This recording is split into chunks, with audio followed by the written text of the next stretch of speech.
Hello, this is Timmy Black, and welcome once again to another episode of The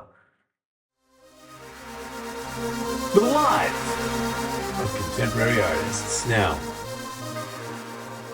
I went to a conference last week, a podcasters conference. It was huge. It was enormous. It took place in Dallas, and if you've never been to Dallas, let me tell you, it's a great place.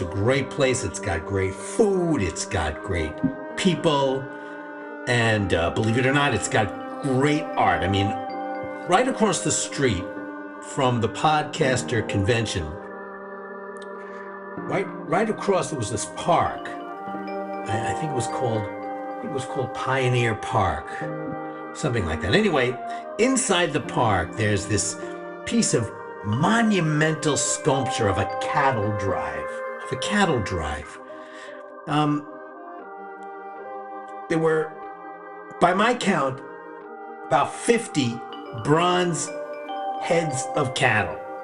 It was amazing, and it's really one of the best works of art I've ever seen in Texas, and it's right up there with Donald Judd. It's right up there, and if you think I sound stupid, well, so be it. Just call me stupid, but you don't reach over 200,000 regular listeners by being stupid. And if I am stupid, then anyway, Cattle Drive, Dallas, trust me on this. Anyway, I'm at this podcaster convention, this conclave in Dallas, and who do I run into in the lobby of the hotel? Standing there by the free breakfast buffet, carrying 2 plates of pastries and waiting for the waffle machine to finish making what looked like a waffle shaped like mouse ears. Who do I run into but my arch rival, the one and only Dabney Richards. That's right, Dabney. Now, I'm not normally in the business of boosting my competition, but as some of my unfaithful listeners already know, Dabney Richards is the second most popular arts podcaster in the United States, and his show, I think it's called Aesthetics and Ideas.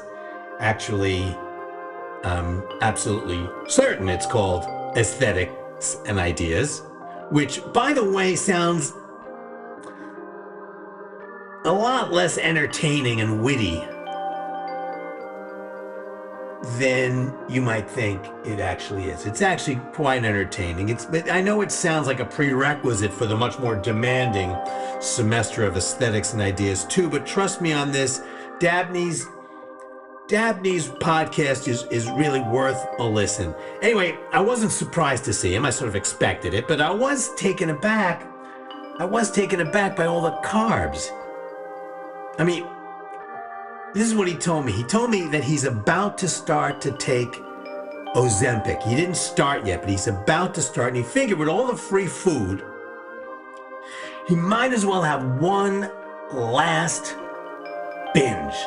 One last unbashful binge.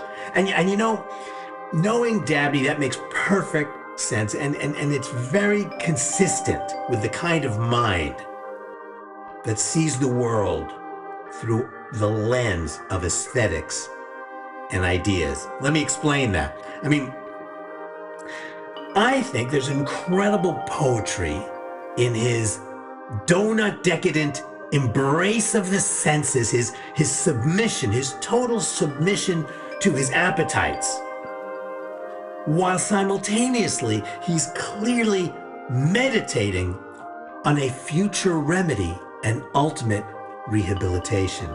It's very clever. It's very, very clever. And now that I think back on it, that mound of donuts and croissants and danishes and muffins was even more striking than the cattle. And even more strident when you see it that way, even more strident than what you see in Marfa. I mean, Dabney actually lives what he preaches.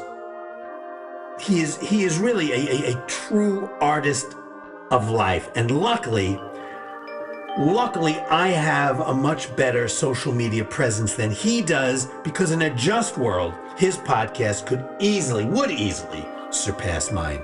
Which brings me back to the conference. It was basically what you'd expect, a bunch of tedious slideshows with lots of graphs and Venn diagrams, and a lot of talk about data harvesting and advertising, branding, AI, all that claptrap, all the typical froth that comes with these congresses of passionate mediocrity. Honestly, I wouldn't have bothered attending if they hadn't invited me to speak, a decision they later came to regret, but nonetheless provided me with a business class flight, a free, cozy hotel room, and a generous honorarium. See, they asked me to talk about art's power to change the world, or something like that. It seems never to have occurred to the organizers that art is absolutely useless and completely impotent in the face of real events. I suppose they were expecting some lofty sermon about imagery and class and identity and inequality and gender and the despair of the post-ethical society where labor and so-called non-labor have become obsolete categories, resulting in the destruction of pleasure and the stigmatization of desire and the new revolutionary genealogy of memory.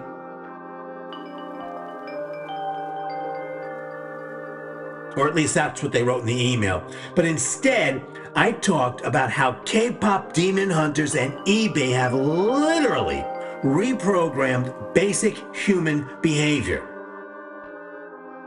See, Picasso's Guernica did nothing to prevent World War II. Now, I got a lot of laughs when I said that, but I didn't mean it to be funny.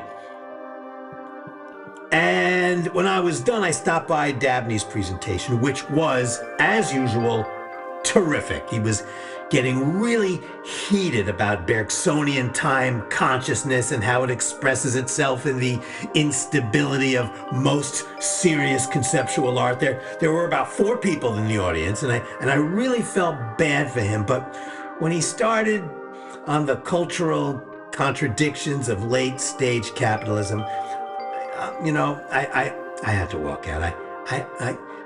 I really don't know why they invited us. I mean, the place it wasn't a good fit. The place was full of true crime people and exercise gurus and lifespan expanders and business advisors and empowerment pimps and middle-aged comedians on Adderall and a bunch of really, really combative political types. I mean, there were all these conspiracy theory people and anti-vax J6 dudes, and there were also all these self-righteous intersectional type pro-pet no kings militants. And I thought between all the yelling and hysteria between the two of them, I honestly thought a riot would break out. But they did ultimately have a kumbaya moment when they all agreed to blame the Jews.